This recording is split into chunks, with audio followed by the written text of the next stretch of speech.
En esta presentación les haré una breve contextualización del proyecto de investigación, de sus intereses, de los intereses que tenemos. Me concentraré en los dos procesos que desarrollamos en el marco de las humanidades digitales, que fue por un lado un proceso de digitalización y por otro lado un proceso de recolección, modelado y análisis de datos. Y por último, bueno, se me fue ahí mal la numeración, los retos que tuvimos que enfrentar, los procesos que aún están por desarrollar y cuál es la proyección de nuestro proyecto. Muy bien, el proyecto de investigación, digitalización, análisis de las transferencias culturales en las revistas literarias colombianas fue diseñado y gestionado en el marco de una colaboración colombo-alemana entre la Universidad de Antioquia, ubicada en Medellín, Colombia, y les pongo unas lindas fotos del campus para que se antojen de ir y hagamos allá un próximo evento, lo podemos organizar. Y la Universidad de Tübingen en Alemania. El proyecto ha sido financiado por la DFG, que es una agencia alemana de apoyo a la investigación. El proyecto lo iniciamos en el 2020 y estamos a pocos meses de terminarlo. Nos tardamos como 2 años y medio en lograr la financiación, hicimos una primera postulación y bueno, nos hicieron algunas objeciones, nos permitieron replantear ciertos puntos del proyecto, lo postulamos en una segunda ocasión y ya resultamos beneficiados con el apoyo para desarrollar el proyecto de investigación.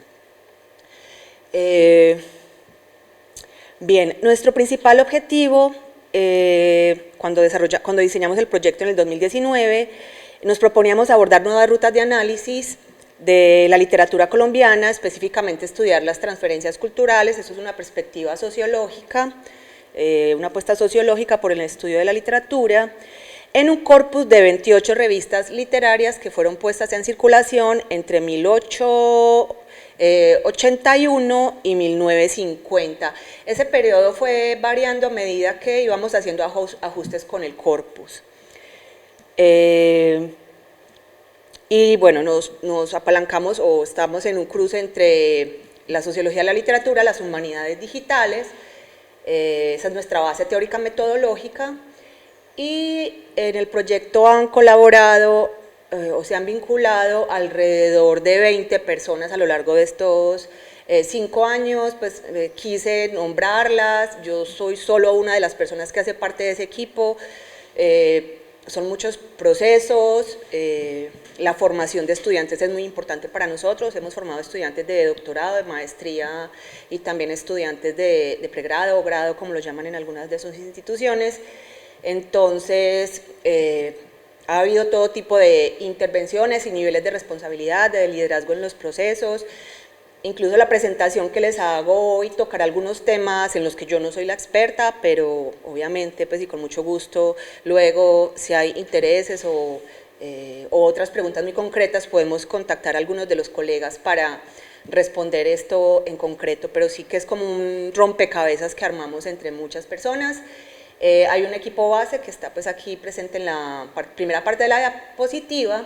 Está el tema del personal de la biblioteca, cuya intervención ha sido pues fundamental, ahora les contaré por qué, y los estudiantes también se han articulado en algunos momentos, otros colegas, profesoras, investigadoras de historia, otras profesoras de bibliotecología, de traducción de la Escuela de Idiomas de la universidad, para resolver o revisar asuntos muy puntuales o intervenir en ciertos procesos de formación que hemos desarrollado en el seno del proyecto.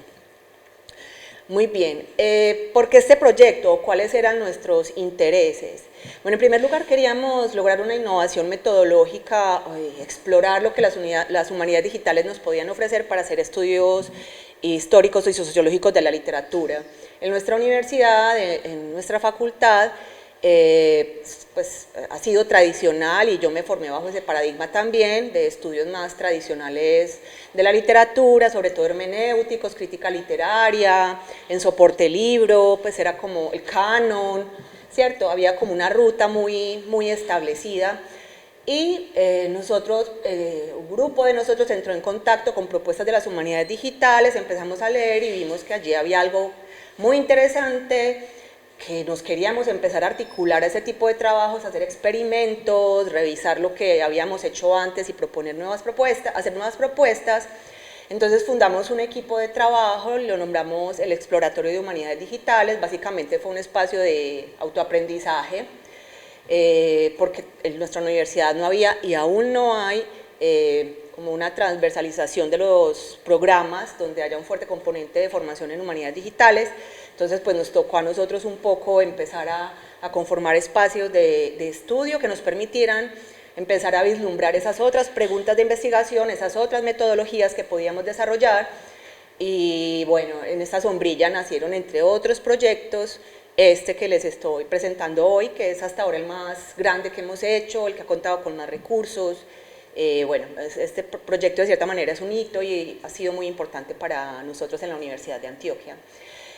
Bueno, también queríamos hacer vinculación con colegas para hacer transferencia de conocimiento, específicamente para este caso lo hicimos con la Universidad de Tübingen, específicamente con un proyecto que se llama Revistas Culturales 2.0, que es un entorno para investigación utilizando métodos computacionales, análisis de datos, modelado para el estudio de las publicaciones periódicas. Cuando entramos en contacto con ellos, aún no tenían corpus colombiano, no había publicaciones colombianas, entonces hicimos pues, o formulamos este proyecto donde teníamos, pues considerábamos como que Colombia se integrara a ese entorno virtual de investigación y nosotros a la vez desarrollar y aprender esas técnicas de modelado de datos. En principio no estábamos tan concentrados en la digitalización, nos interesaba sobre todo el tema de modelado y análisis de datos para poder estudiar las transferencias literarias en la prensa. Luego, muy pronto, incluso desde antes del proyecto, nos dimos cuenta que era muy importante que como investigadores aportáramos a sentar las bases de un laboratorio de digitalización de nuestra biblioteca universitaria y enseguida les voy a dar un poco de contexto acerca de ello. Entonces, son dos los procesos bajo la sombrilla de las humanidades digitales. Por un lado, la digitalización de un corpus de revistas y por el otro lado, estos procesos de recolección, modelado y análisis de datos. Entonces, bueno, me detendré en cada uno de ellos. Bueno, un poco de contexto y cuál es la situación de la biblioteca de la Universidad de Antioquia. La Universidad de Antioquia es una universidad pública, la segunda universidad pública más importante del país, la segunda más importante en investigación del país, cuya biblioteca obviamente fue conformada pues, con el ánimo de prestar servicios para una comunidad académica investigativa, pero hubo un momento en que, hace ya bastante tiempo, bastantes décadas, que la universidad recibió para salvaguardar una biblioteca histórica, una biblioteca del siglo XIX que se llamaba la Biblioteca de Sea. Según una ley de 1881, esta biblioteca fue creada, la Biblioteca de Sea, junto con un museo, con la finalidad, cito, conservar los elementos artísticos, científicos e históricos en pro de enaltecer el pasado y estimular los adelantos en ciencia. Esta biblioteca SEA se acabó y todo su repositorio, toda su colección, que había libros, folletos, publicaciones periódicas, hojas sueltas, quedaron bajo el cuidado y la preservación de la Universidad de Antioquia. Entonces, en este sentido, aparte pues, de un cierto material que ya la universidad tenía, la universidad terminó amparando la tercera colección patrimonial más importante del país, conformada, como les decía, por libros, revistas, periódicos, hojas sueltas, en fin, folletos. Y un poco para dar contexto, ¿qué otras entidades depositarias hay y cómo están sus procesos de digitalización? Entonces, las dos principales son la Biblioteca Nacional de Colombia y la Biblioteca Luis Ángel Arango, que es financiada por el Banco de la República. María del Pilar ayer nos habló de ella. Ambas instituciones tienen proyectos de digitalización que empezaron hace relativamente bastante tiempo y que viendo las fechas que nos mencionaban algunas y algunos de ustedes ayer, pues no son tan lejanas. La Biblioteca Luis Ángel Arango comienza como toda su apuesta por la digitalización en 1997. La Biblioteca Nacional sí que se demora un poco más y ya un poco más avanzada la primera década del siglo XXI empiezan también. Ambas bibliotecas siguen con sus procesos en curso. La Biblioteca Nacional ha digitalizado 890 títulos de prensa, es decir, periódicos y revistas históricos, y la Biblioteca Luis Ángel Arango 738, también publicaciones periódicas. Esto sin contar otros materiales también históricos muy importantes. Hay un gran volumen de documentos pues, disponibles en abierto para todas las personas que quieran, investigadores, bueno, consultar estos acervos. También hay otras dos instituciones que tienen publicaciones muy importantes, que son la Biblioteca Pública Piloto de Medellín para América Latina, que está en Medellín, en la ciudad donde queda la universidad, y el Centro Cultural Biblioteca Luis Echavarría Villegas, de una universidad privada, que es la Universidad EAFIT, que también queda en Medellín. La Biblioteca Pública Piloto está digitalizando, pero la búsqueda es terrible, o sea, es muy difícil establecer cuántos títulos han digitalizado, no están agrupados por títulos, sino si uno hace las búsquedas le muestra casi que cada número, bueno, es difícil, yo no he podido navegar bien esa colección, pero tiene material muy importante.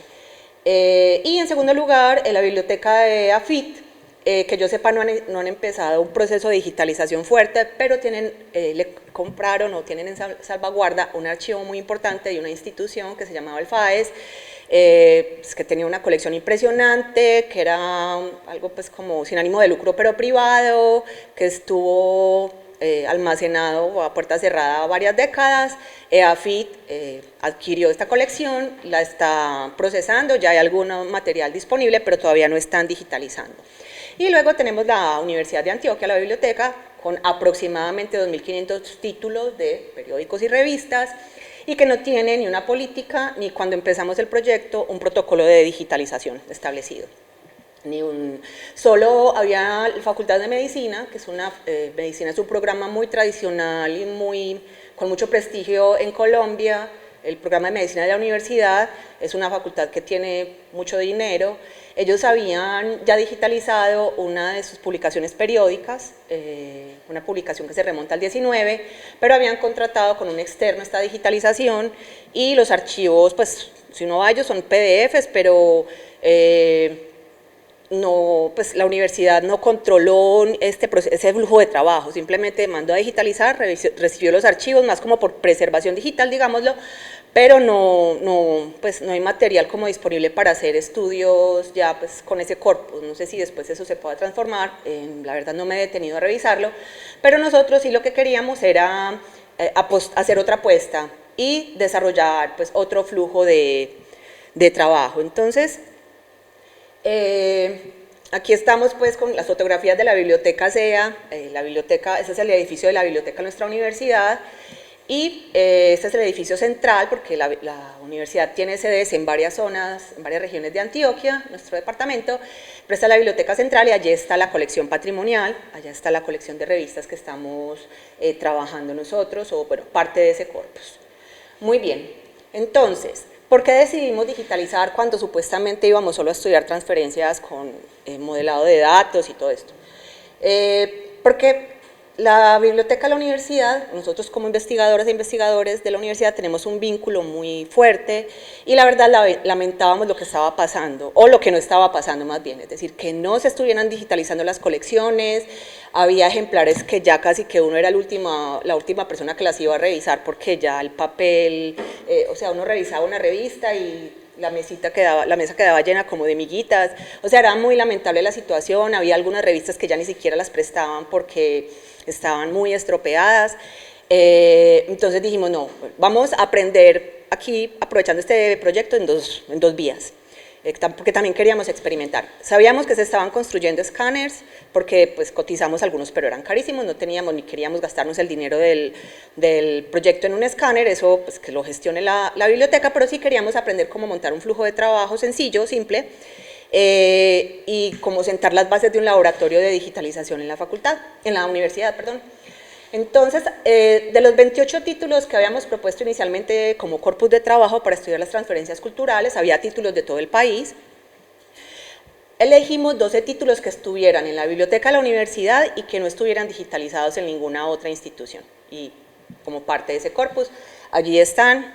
Rocío, hay 2 publicaciones de mujeres, por si quieres ingresarlas a tu corpus, tenemos otras también. Y montamos un flujo de trabajo. En primer lugar, lo que hicimos fue revisar las colecciones físicas que había, en qué estado estaban, si había varias colecciones, creo que están habituadas y habituados a que algunas veces estas colecciones fueron encuadernadas por quienes las coleccionaron, entonces se perdieron páginas de avisos o las carátulas. A veces logramos encontrar que la universidad tenía dos colecciones, una encuadernada, otra sin encuadernar, entonces elegimos qué nos interesaba, qué era lo mejor para digitalizar, pudimos hacerlo afortunadamente, encontramos algunos números sueltos y establecimos entonces cuáles iban a ser esas publicaciones. Muy bien, iniciamos un flujo de trabajo o diseñamos un flujo de trabajo, un flujo de digitalización. Este es el flujo ideal, o es el que quisiéramos dejar instalado una vez termine el proyecto. Ya les voy a dar algunos datos de por qué aún no lo hemos podido afinar.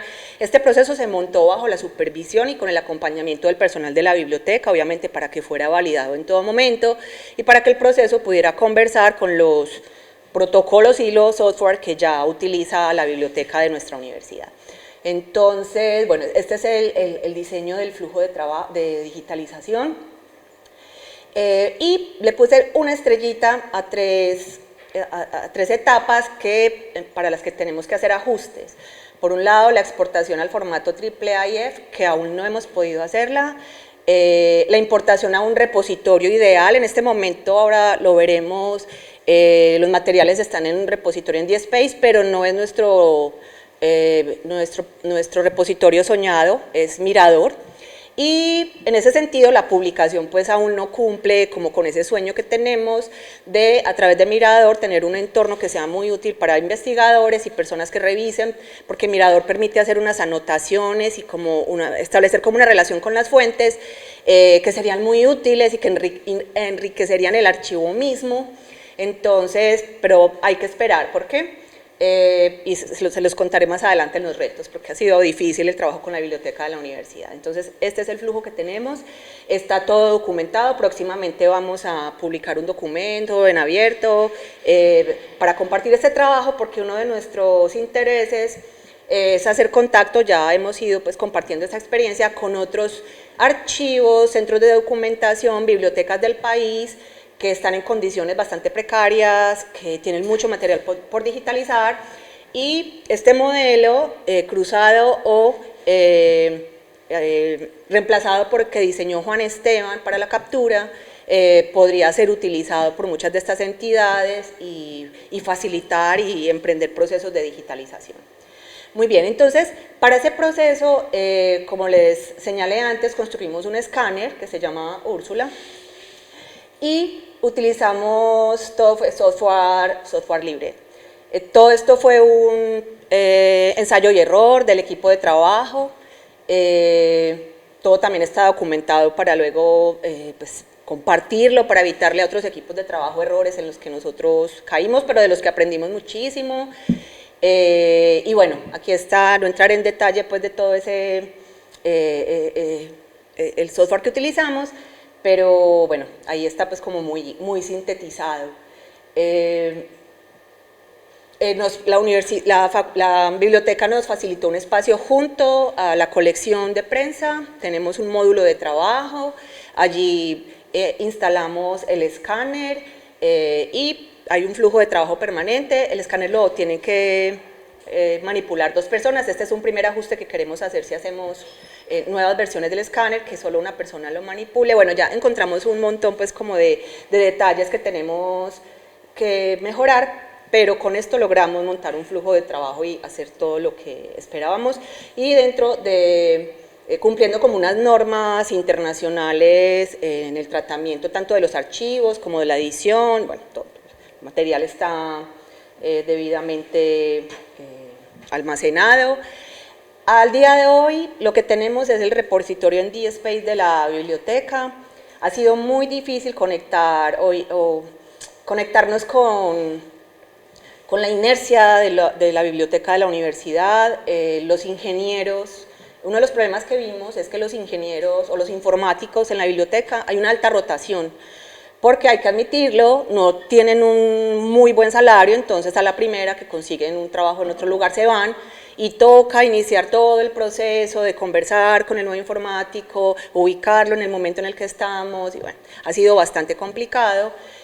Además porque se tuvo que establecer un equipo de trabajo técnico con los ingenieros de la biblioteca, ingenieros alemanes que solo hablan alemán y chapurrean un poco de inglés, entonces, y nuestro equipo de trabajo, entonces fue lograr esa conexión en diferentes lenguas y con diferentes protocolos de trabajo. Obviamente quedó en evidencia, algunas veces pues quedó en evidencia pues como ciertas prácticas en la biblioteca que no son como las más adecuadas en términos de cómo se debe instalar, o bueno, no puedo entrar en el detalle técnico, pero sí que sé que a veces el técnico alemán como que se sorprendía de ustedes, la biblioteca, cómo instaló eso, cómo, en fin. No me refiero a Piratas del Caribe, me refiero a, no sé si se saltaban pasos y no quedaban bien instalados los software, en fin. Pero que poner a conversar todos esos sistemas no fue nada fácil, pero se logró. Entonces, al día de hoy, en el QR pueden revisar, ya están publicadas las 12 revistas, la idea es pues luego poder ponerlas en Mirador, y ustedes dirán, bueno, eso no son muchas revistas, miramos el montón de títulos que hay, pero son las revistas que necesitábamos nosotros, y uno de los productos fue instalar ese flujo de digitalización, que la idea es que la biblioteca lo mantenga, un equipo de la biblioteca fue formado en todo el proceso para que puedan mantener el flujo de trabajo. Ya se trata pues de también conseguir otros escáneres, porque la biblioteca hay colecciones de prensa ya, como decía Juan, de formato mucho más grande. En este caso, Úrsula, el escáner funciona para cierto tamaño, pero se puede adaptar también para otro tipo de tamaños de prensa y de materiales. Bueno, hasta acá el tema de la digitalización, que fue pues como la primera ruta de trabajo. La segunda tiene que ver ya con todo el tema de recolección de datos a partir de las revistas y el análisis para el estudio de las transferencias culturales y literarias. Bueno, esto sí que lo hicimos de manera bastante manual, con el Excel de siempre, pero bueno, ¿qué hicimos? Diseñamos un instrumento según las necesidades y las preguntas de nuestra investigación. Tuvimos un proyecto antecedente muy importante que diseñaron en Alemania, que es el proyecto, y que desarrollaron, revistas culturales en español, desde el modernismo hasta las vanguardias, procesos de modernización y formación de redes transnacionales.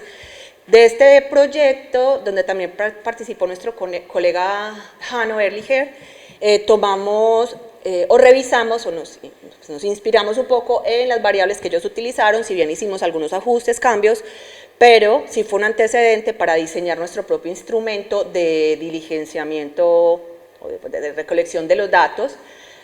Entonces, revisamos 28 revistas, 14 personas estuvieron a cargo de este proceso, fue un proceso manual, recibieron formación preliminar, para evitar en lo posible reprocesos, para lograr que las bases de datos fueran lo más limpias posible, para unificar criterios en el manejo de cierta información. Entonces creamos también un protocolo de diligenciamiento de esa base de datos, y finalmente compilamos alrededor de 322.000 datos. Hicimos varias sesiones de formación a estudiantes e investigadores, todos nos juntamos, como decimos en Colombia, todos hicimos parte de este proceso de recolección de los datos. Había estudiantes de doctorado, de maestría, de pregrado que estaban haciendo sus trabajos de investigación sobre revistas del corpus, entonces pues, aprovechábamos que ellos estaban haciendo la revisión y íbamos desarrollando estas bases de datos. Muy bien, la limpieza y la publicación de los datasets. Bueno, lo primero era hacer pues como un control de calidad que dependía muy de cada investigador, pero sí que había una líder del proceso que iba haciendo una revisión cada tanto de lo que se iba diligenciando. Pero luego sí se hizo un proceso automatizado de limpieza de las bases de datos, de unificación, de pues, constatar que todo estuviera debidamente diligenciado, organizado, y se convirtieron a formato CSV estas bases de datos y están disponibles en Zenodo. Yo sí quiero salirme de acá y mostrarles, a ver cómo hago. Aquí ya se ve. Bueno, entonces sí quiero, porque me interesa que sepan también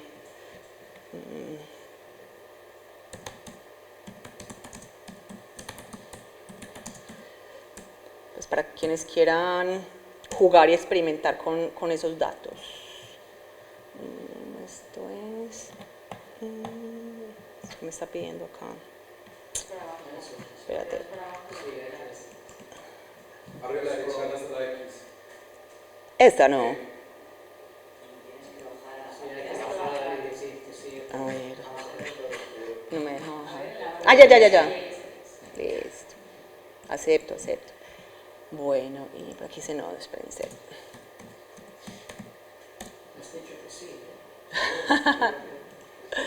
He dicho que sí.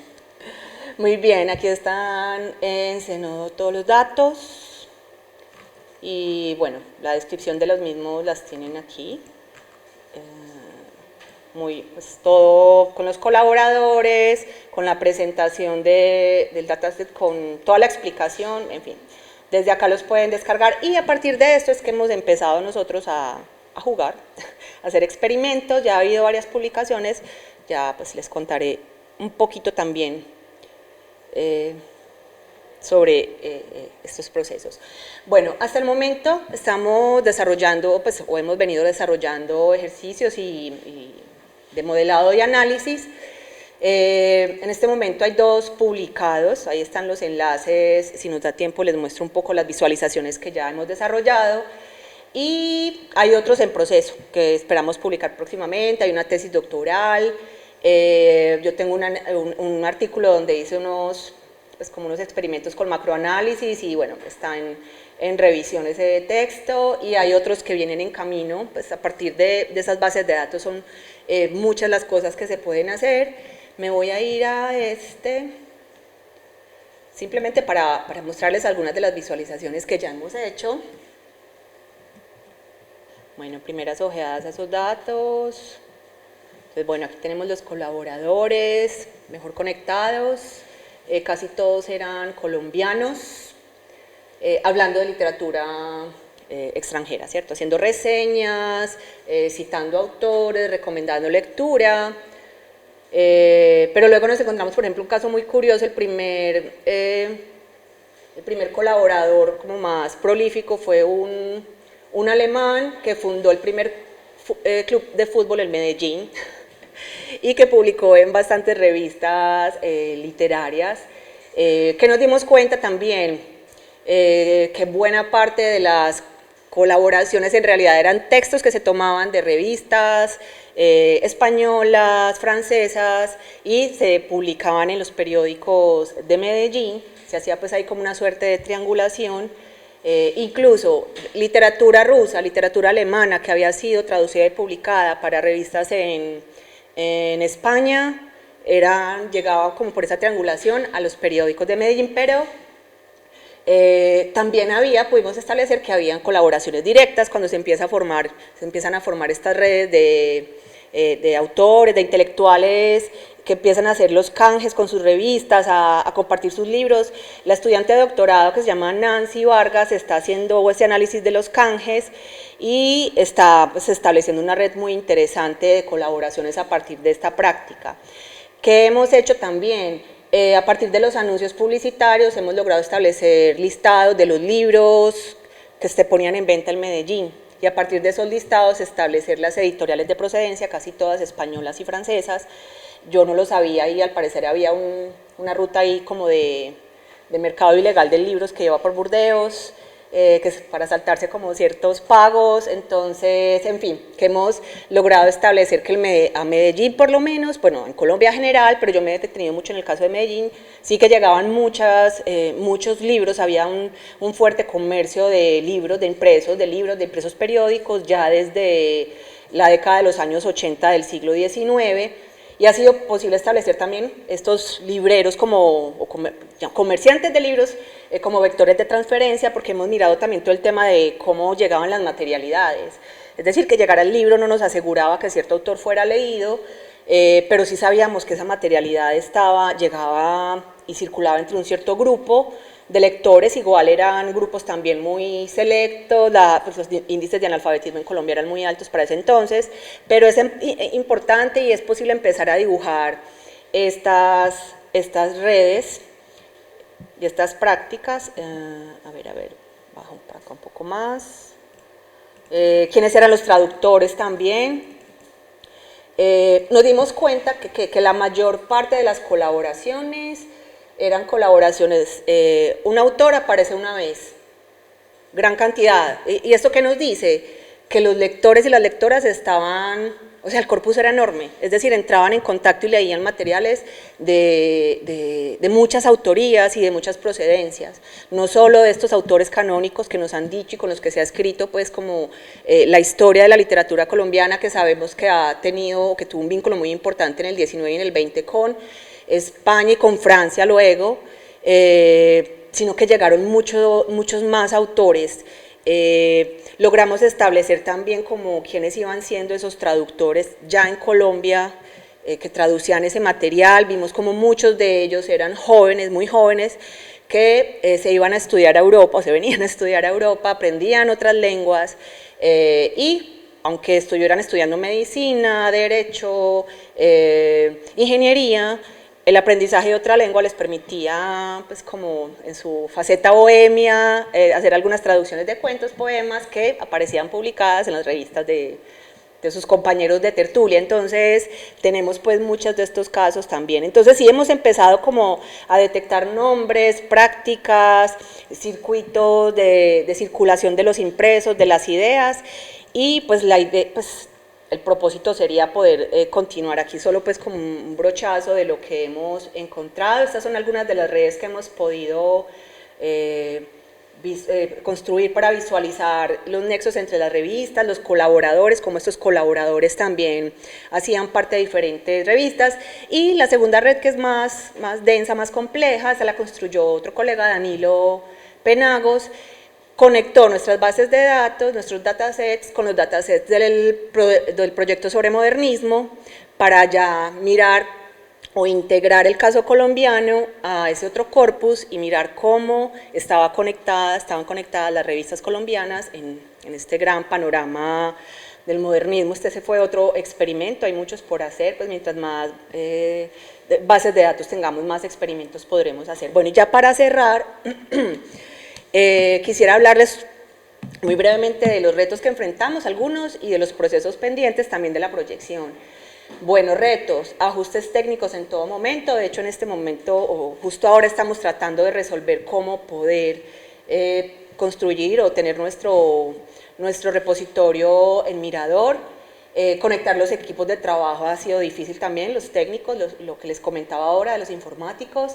Vincular nuestro proceso a la inercia institucional. Nuestra universidad es muy burocrática, y hay procesos que son muy lentos, es desesperante, pero toca estar ahí sin tirar la toalla para poder continuar con los procesos. Otro asunto son los reprocesos, a veces en los procesos de captura de las imágenes, de la digitalización, cuando se hacían pruebas con diferentes software, unos funcionaban mejor, otros no, tocaba volver a editar una revista porque encontrábamos un mejor software, en fin, pero era parte del aprendizaje. Los procesos pendientes, entonces, dos que ya les mencioné, y el otro es integrar en nuestros archivos al entorno de revistas culturales 2.0 de Tübingen, y las proyecciones. Y el siguiente paso es activar o desarrollar estrategias de divulgación del repositorio, es decir, es un esfuerzo muy grande, hay mucho trabajo y la idea es que siga pues como rodando este trabajo, pero bueno, ¿cómo ponemos a conversar no solo a los investigadores, sino también a los estudiantes, al público general, con estos archivos, ¿cierto? Entonces es mirar qué se puede hacer, cómo hacer esa mediación, en fin, que hay que desarrollar proyectos en este frente. Yo por lo pronto, y como una iniciativa muy personal, trato de vincular estas colecciones, estos repositorios a mis cursos del pregrado en filología. Muchos de los, pues también la Biblioteca Nacional de España, Cervantes Virtual, son repositorios que pues, constantemente estamos utilizando, son muy valiosos para nosotros. De hecho, muchas personas pudieron terminar sus tesis en pandemia gracias a que existían estas colecciones de prensa en línea. Otro asunto, otra proyección es poder mantener el flujo de digitalización y que ya la biblioteca se apersone, gestione recursos. Sé que lo están haciendo con un proyecto europeo, con una red con bibliotecas europeas y chilenas, ojalá resulte ese dinero. Lo otro es emprender iniciativas de investigación de carácter comparativo con otros sistemas literarios, transformar el entorno revistas culturales 2.0 porque ya es necesario hacerle una actualización tecnológica, y por último, empezar a desarrollar herramientas con grandes modelos de lenguaje, que sería el paso a seguir y que esperamos aprender de una vez terminen el proceso del que nos habló María Rocío. Y bueno, con esto finalizo. Muchísimas gracias.